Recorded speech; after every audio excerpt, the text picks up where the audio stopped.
Here's an example of how American capitalism has been distorted.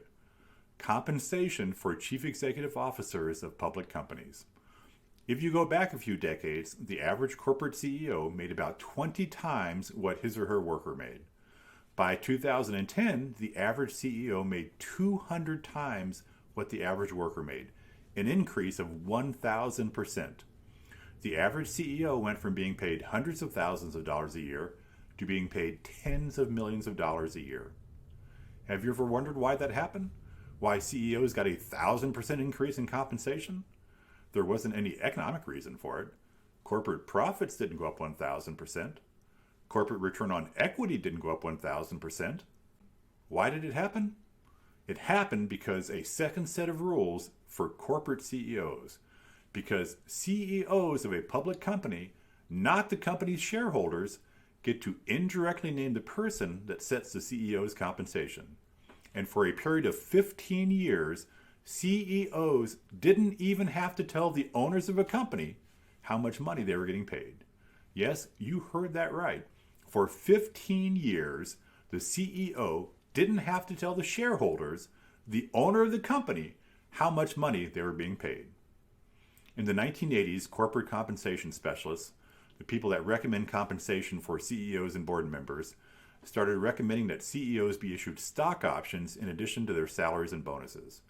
CEOs love the approach.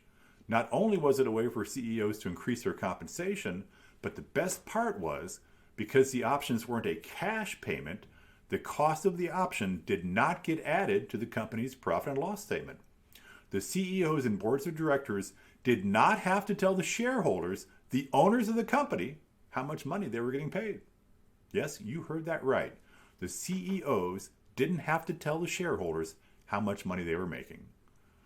The number of stock options issued to senior executives started exploding in the 1980s. The accounting board that set standards for public companies was alarmed at the explosion of options and proposed that companies be required to add the cost of the options to their profit and loss statement. The accounting board made the very reasonable recommendation that the owners of a company, the shareholders, should get to know how much money their CEO is being paid. But the rule did not get implemented. CEOs and their supporters in Congress pushed back hard, and eventually the accounting board withdrew the proposal.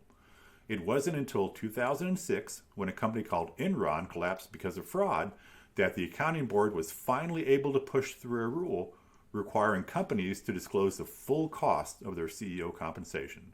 So literally, for a period of 15 years, CEOs did not have to tell shareholders how much money they were making.